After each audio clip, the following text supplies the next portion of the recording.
Back everybody to Warlord of SBAS plays Torment, Ties to Numenera, episode 24. Last time we helped a guy over here decide his fate, told him to go to college, all that stuff. Then we went over here, talked to these kids. We also discovered the stitches that supposedly they're looking for. But we also discovered that this guy over here is a wee bit of a dick. Not that that's surprising. So let's go confront him and call him out on his dicky-hood.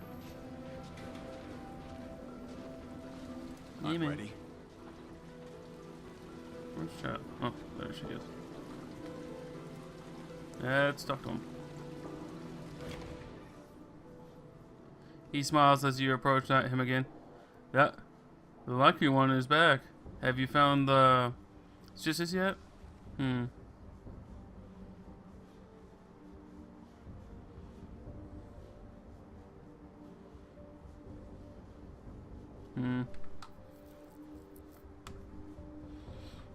Yeah, let's come out. I spoke to the stitches. It said you captured it and left it on the cliff's edge. He laughs. Preposterous. It's lying to you. Why would I do such a thing? And if you speak to the creature, does that mean you know where it is? What proof has he of this? None. No one can speak to a stitches.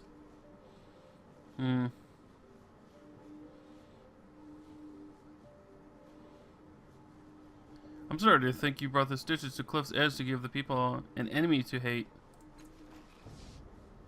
What proof do you have? The word of a stitches? Do you think anyone would listen to it? Even if you could understand it? He waves a hand. Instead of discussing this, why don't you tell me where it is when you spoke to it?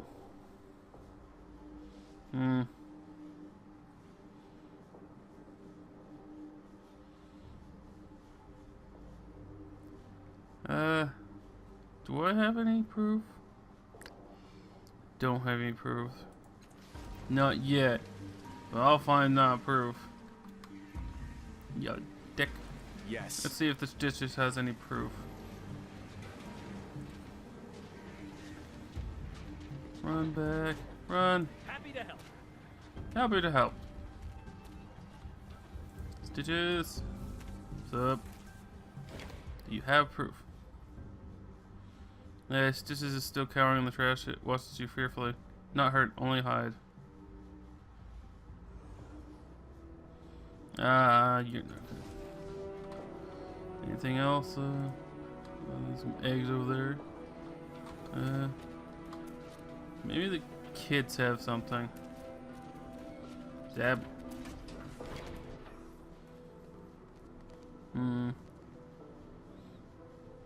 But family again.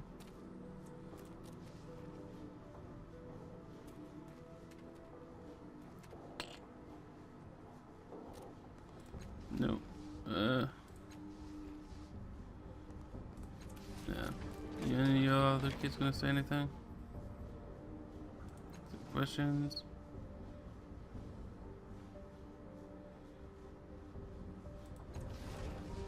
Nope.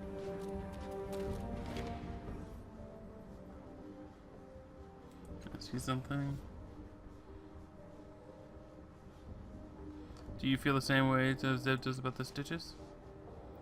The poor thing. We're all taking care of it. The other stitch abandoned it. So now it has no family except us.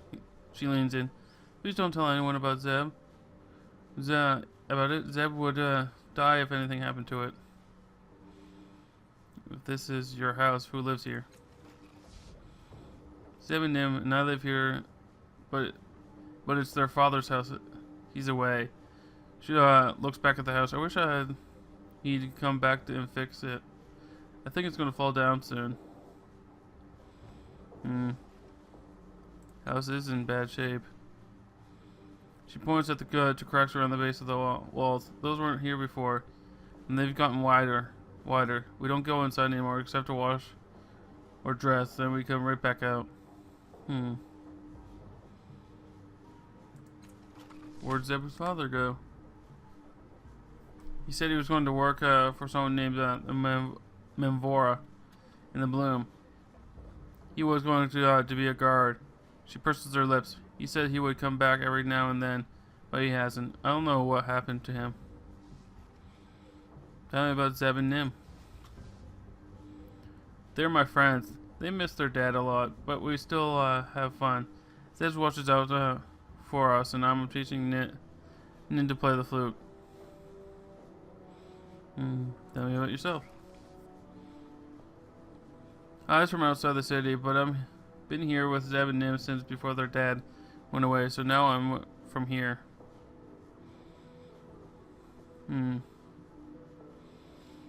Have you heard about the house empty time? She's shakes her head. I don't need to go to that place like that. This is my home. Alright. Well, none of you are telling me what I need to know. Find them. Something to do. Finally, something to do.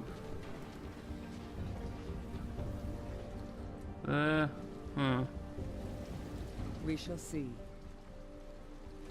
I'm not really sure where I'd get proof.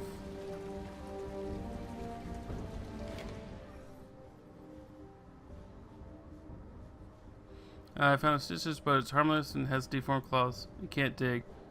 We should let it go. He raises his eyebrow. Harmless? I'll be the judge of that. Where is it? I'm not telling you. Fuck you. What kind of monster do you think I am? Merely want to see justice now. Sorry, I don't trust the sense of justice. Then get out of here before I tell the good people whose side you're on, traitor. You make me sick. Yeah, I'm gonna find real proof and kick your ass. Huh. Yeah, I might need to go to the underground, the underbelly to find out. Job done right. I believe that's everything on this area that I can go to right now.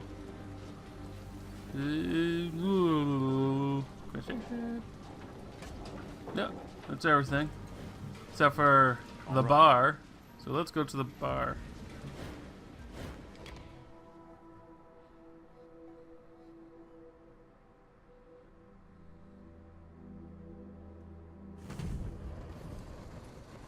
Alright. Everything's a little fuzzy in this area. Absolute.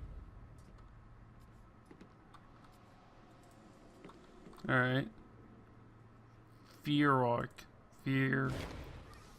Frock. The Parter is a tall, powerfully built man with nut brown skin and a bushy beard. He radiates strength and confidence. He moves with speed when necessary and remains almost motionless the rest of the time, like a predator waiting to leap. Yet even though he prepares drink, he doesn't touch a thing. His brow furrows slightly and the bottles and glasses lift by themselves. When he sees you, he smiles broadly. Welcome to the Fifth Eye, friend. I'm Fork. Fork's mind is carefully blank. You can't read anything from him. What can you tell me about this place? The Fifth Eye is a bar of psychics. At least it is now. In the prior world, near as we can tell, it was an old pumping station. All these pipes lead down to some reserves deep beneath the city. And they pump whatever is in reserves up here. He laughs. Anyway, some damn fool started drinking from the pipes, and some other fools started in too. Some of them died, but some got drunk as hell. After a few whiles, vague enough for you. You get pretty good at figuring out which one were safe and which weren't. And that's when they figured out they start making money off this place. The reason psychics flock here is because the building dampens out the psychic noise of the city. He grins. The drinks help too. Leto. Fork means to say that he is only involved in the delivery of the drinks, rather than their creation. Given his skills, this is only right and proper. He throws his hand across the ford. I have been belonged by the dearest desert-dwelling interloper. Say this is a bar for psychics? What does that mean? It means this place is where psychics can unwind, get away from the city, and get away from the noise. You know what it's like to be psychic? Let me point a picture. Imagine every time you are going to sleep, someone comes and starts screaming in your ear, or objects in the room start whispering about how they want to burn. How they might tell you all their secrets, names, and how to make them float and dance at your command. Or maybe every person you meet is like a house with all its doors and windows thrown open, and you can't help but look and plunder their secrets. And underneath it all, you hear their silent judgment, the truths they hide from, even from themselves. He pauses to concentrate on the floating cloth as it wipes the mug clean. Then the mug places itself on the rack. Folks think that it's a blessing to have these powers, and sometimes it really is. Especially when you can join your friends to make something great, but he shrugs. It can be hard, hateful, and you can never tell when you're going to ever over the edge of insanity. I'd like a drink. You're in for a treat, friend. A real treat. Assuming you will call the possibility of a toxic reaction a treat, of course. He points to the various pipes on the wall. We've positively identified some of these are say smaller subset here as inebriant or hallucinogens. We got a few that are, well, chancy. As in, sometimes they kill people. In my tests, I've actually tried the chancy ones, and yeah, they do kill you. Give me one to say funds. He nods and closes his eyes. Coming right up, he murmurs. Glasses cups and float through the air without his touch. Moving with precision to the spigots on the walls. One settles before you. You drink it. It tastes like licking the greasy metal pole that strangers have held all day. The sounds around you become muffled for a few moments. Neat. That's all for now. We shall see. We shall see. Hello. Hello. Though this woman's face is young, she has been beaten hard by the sun. She wears a tight-fitting skin suit under loose desert robes. Her eyes are deep and unsettling black, with no whites to be seen. Occasionally, streaks of light race across them, flashing in the shadows of their hood, like stars plummeting from the sky. I am Leto, she says. I saw you coming. Now you are here. Leto's mind is inscrutable. Your thoughts reflect back at you from 1,000 angles, like shining light into a mirrored ball. Tell me about yourself. To the northeast, in the middle of the Lost Sea, there's a small town called Jerbo, dwarfed by the magnificence of the oasis of fantasy name. Jerbo is a poor town dependent on the charity of its neighbor. She nods to the bartender, and he refills her drink, floating a bottle through the air without touching it. I was born in the slums. The Gibro versions of the city would sometimes tour our ghetto. One of them saw my eyes and declared me touched by their god, Nicole. They taught me the deep secrets of their church and showed me how to comprehend the tapestry in my mind. But one day I saw a light flare in city's cliffs. Though the city and mine suffer hostilities, I know that I must brave those dangers for. I saw the darkening storm. She grips your sleeves. I see the futures. I will not be able to return home, but I arrived in time to aid Dama in the struggle against the adversaries. For a time, I was able to read the strands to help our team prepare against the adversaries' attacks. But they learned to cloak themselves against me, and all I could see of their intent was a generalized darkness. I am of little use against the adversaries now, but I remain to help against the other foes. Can you tell me about the people here? I know the stories of my comrades in arms, their past and their future. I have a deep bond with Ziobi. I have friendship with Boris. My respect for Dama knows no limits, and I have found recollections of Fork's ready wit. She shakes her head. I wish I could unravel the skein of reception, and live in the present. As do so many others, but it is not to be. And so I scrambled across the web of time, and knew the threads of my friends. Can you tell me any stories about your friends? To whom do you want to speak? I don't know. Let's go down the list. Dama.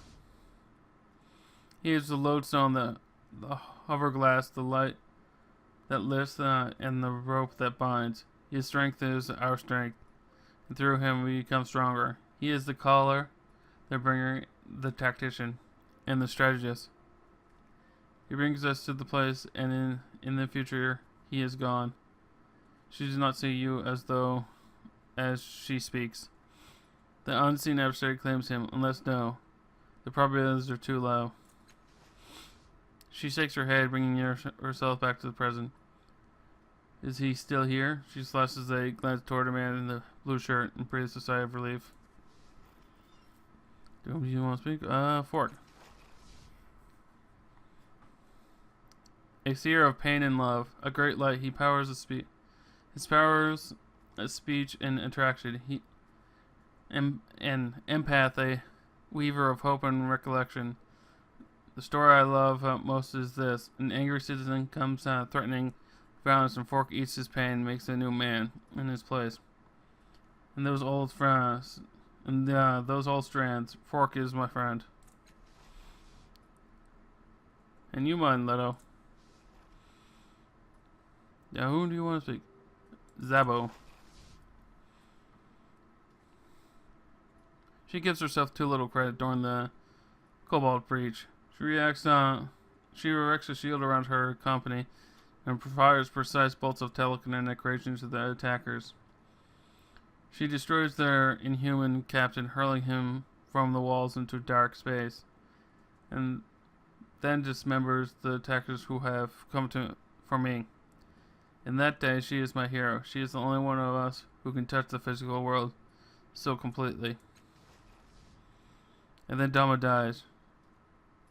She stands to unite us. No, wait. This isn't real. Not yet. She slaps herself lightly and mutters, "Walk in the world, Leto. This world alone."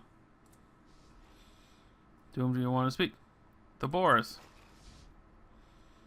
He follows the trail of the words of Quora. He finds the dead village in his mind. He seals the words, and they chew him to pieces until his brain has lost their knowledge altogether. She looks across the bar to the old man. No, this is a past possibility. This is not this reality. His mind is still intact. His stories still resonate. Is this the world in which he buries the last of the words of Quora? She shrugs, but he is the man who helps plan our battlefields. He shapes our expectations. It is he who brings the first adversary low. It shows him a story, and he tells it a better one. It bows to his vision before, and knows its strength, and he traps it. He is a hero to this reality, though he knows that it not. She shakes her head. I have spoken to all the stories I will tell. Tell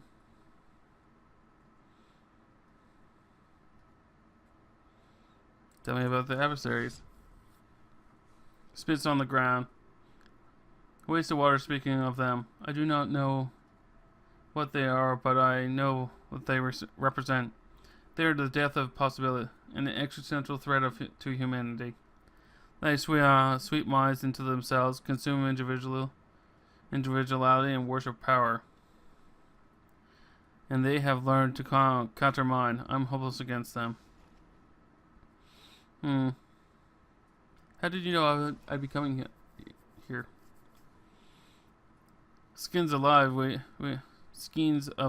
weave together in a tapestry. Your thread glows and emerges from the sky, and a great darkness follows in your wake.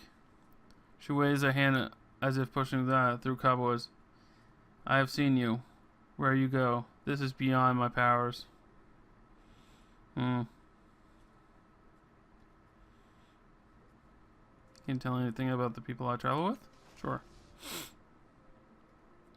Ask and I will tell.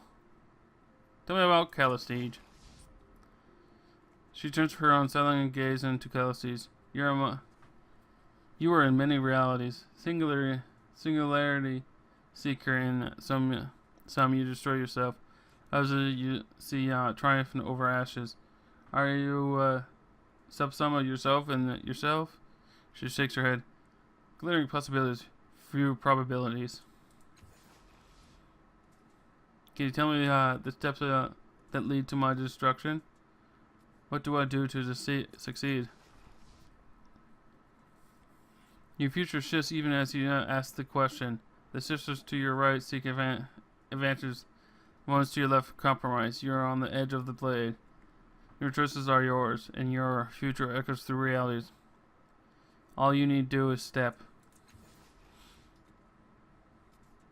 You're trafficking in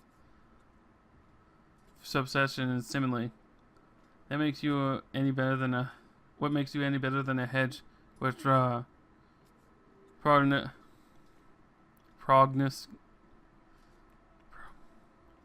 prognosticating in leak trails. What makes me different? She smiles widely. I actually see the future, Callistige. Your path is wrought, and you are your own worst enemy. There it is. Yes, tell me about me. She frowns at him and pokes her finger on the golden glow that surrounds him. She snatches her finger back as if burned. His future is bright but short. After a long moment, he bursts out. Was that it? I expect to hear something about fighting a Serix or leaping heroically into a flying vehicle and wrestling the controls from the savage pilot. I do like to fly, you know. I'm a very good pilot. What's the kind of thing I wanted to hear about? The faintest touch of a sad frown in the corner of her mouth as her only response. How about Rin? She takes Rin's hands in her. Child, the future is uncertain. The one you travel with is a decisive force in your life, though it remains to be seen whether this force is for good or for ill. I can't advise you, for your future is in flux. You must make your choice yourself. Alright, other questions? Cool. All you done. In this world, then.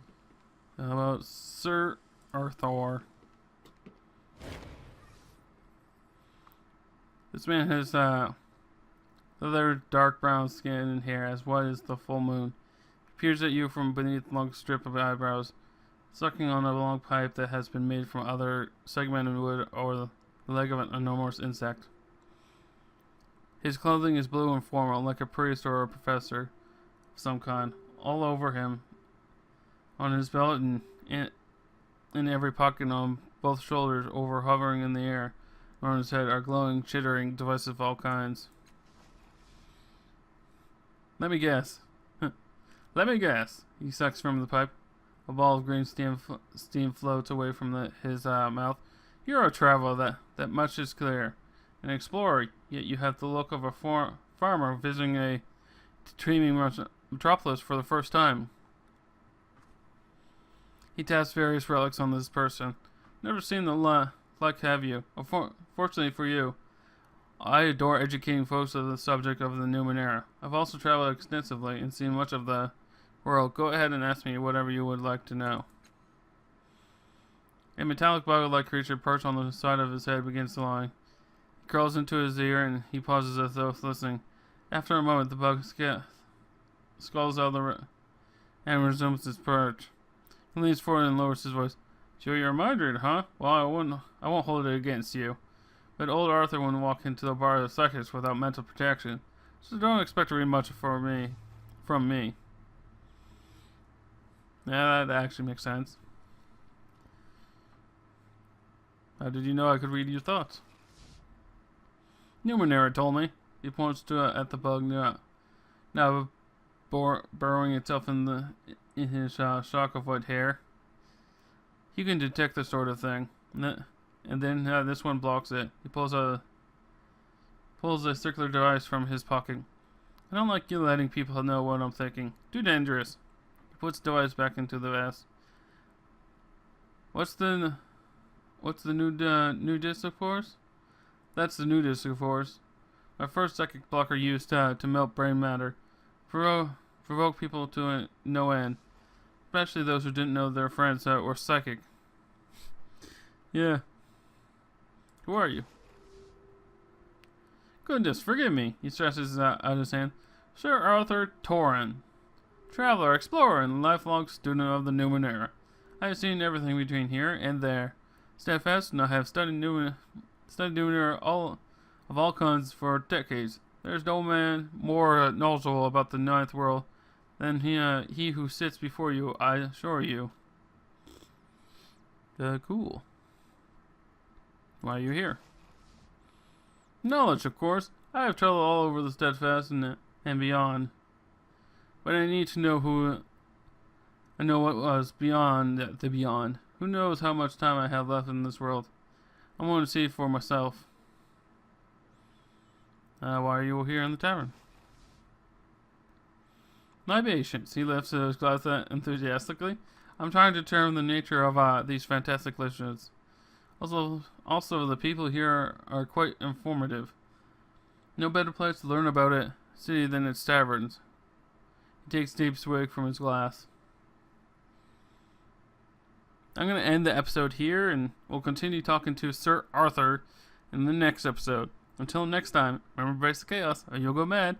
Bye.